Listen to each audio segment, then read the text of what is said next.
as the state of Overwatch deteriorates more and more to the point where even its own developers don't care about the fact that it's the worst rated game in Steam's history, it's only natural for me, being a fanboy of the series, to make a video about it. But instead of talking about all the negative stuff that's happening around the game, like the Overwatch League being on the brink of shutting down, or the game developers' inability to nerf this giant horse, and instead make a good old-fashioned challenge video, because you know, it's classic.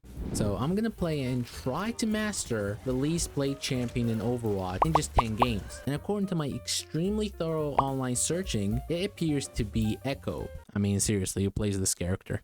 Trash! So let's get into the games, shall we?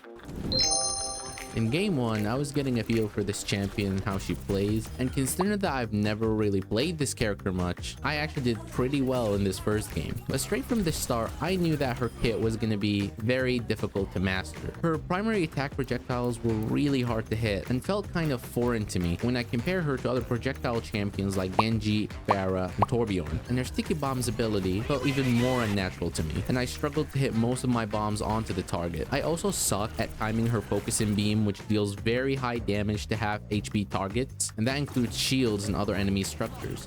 So I ended up not using it much in the first game. Her ultimate was also kind of tricky to get value out of in the beginning, and I was wasting it most of the time. But later down the line, I started to get a feel for what situations the ultimate would make the most impact in. For game 2 is more of the same, as I was still getting used to her left click and bombs, but I was able to get more value out of her beam and secure more kills with it, though I still sucked at using my ultimate at this point, and I was wasting it more often than not, and even getting myself killed because of it.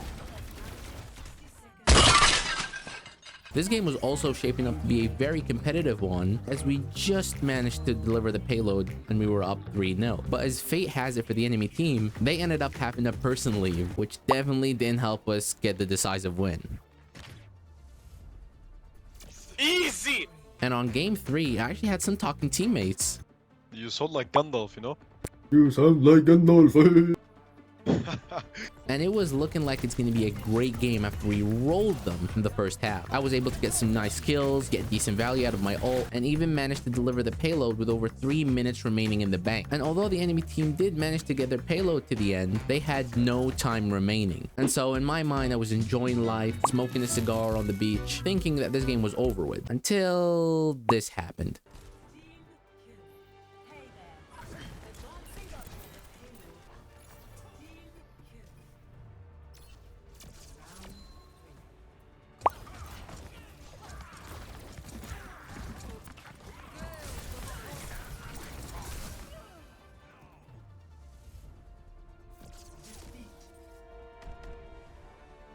Yeah, I don't want to talk about it. Now, before I continued playing, I decided to actually play some custom games while I was waiting in queue, because I felt kind of stiff from game to game, and I thought that playing some hectic gun game would fix the issue.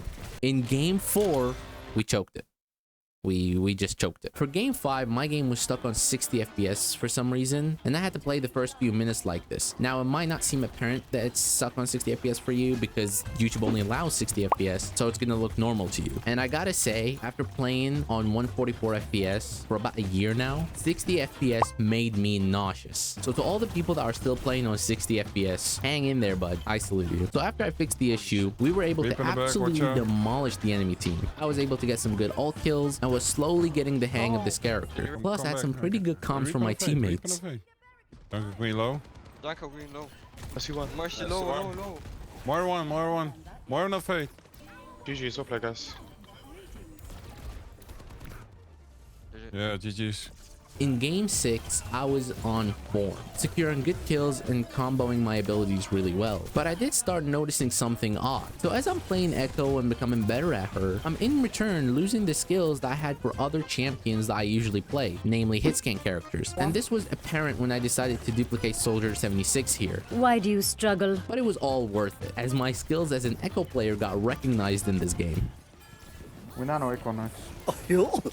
In game 7, we had a rough start to the match, as we played too far away from each other and were getting picked off repeatedly by this Cassidy. But after a few bad ults, we started picking up the pace and eventually got to the first checkpoint. After that, we continued to play as a team and made our way to the second checkpoint. And at this point, I felt really comfortable with maneuvering with Echo and being more aggressive, and even had this cool synchronized ult with Junker Queen.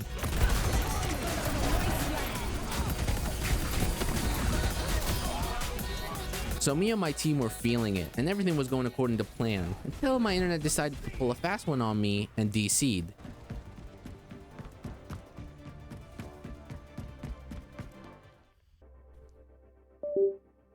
And by the time I reconnected and tried to get back to the game, I was already too late. Like, you can't make this up. How many unlucky things can happen to one human being in such a short time span? But such is life. We move on. Game 8 saw me getting some really good plays. And you know when I said I was on form in Game 6? Well, scratch that, because this game was nearly flawless. The enemy team had a Pharah, which I thought might cause some problems, but that wasn't the case. I diffed her at every single engagement, whether she was in the air or on the ground, and even when she had a mercy pocket. And that got me thinking that Echo is pretty underrated in lower ranks, and that I might make her my new main. But we'll save that decision till after the games are over. And by the way, this game was another stomp. Game 9 was probably the hardest game I've had so far, and it was a back and forth fight between us and the enemies, and it had some very nice highlights, like this perfectly timed Earth Shatter dodge.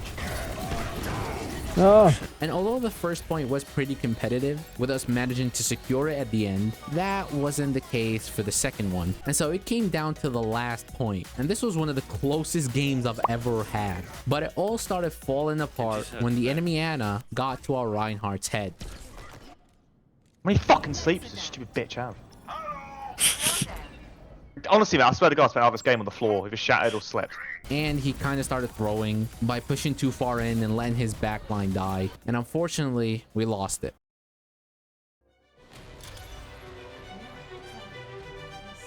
Now it was time for the last game, the finale. And I was hoping that I can get a really good game to end the video on. And I could have kept playing more games to get the perfect one, but I wanted it to be authentic. So here we go with the last one. The game started off pretty rough, as we lost the first fight of the game, and the enemies managed to cap after just 45 seconds. And not too long after that, they got to the second checkpoint, but I was still determined to make this a good game. So I pulled myself together and gave it my all. And we managed to win every team fight after that, and they were only able to get slightly past the second point. And so now, with the team having high spirits after a very successful defense, we managed to completely mess it up.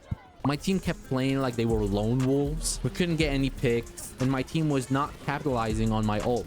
And even after stopping Soldier's ult completely by myself, it still wasn't enough, and we ended up losing.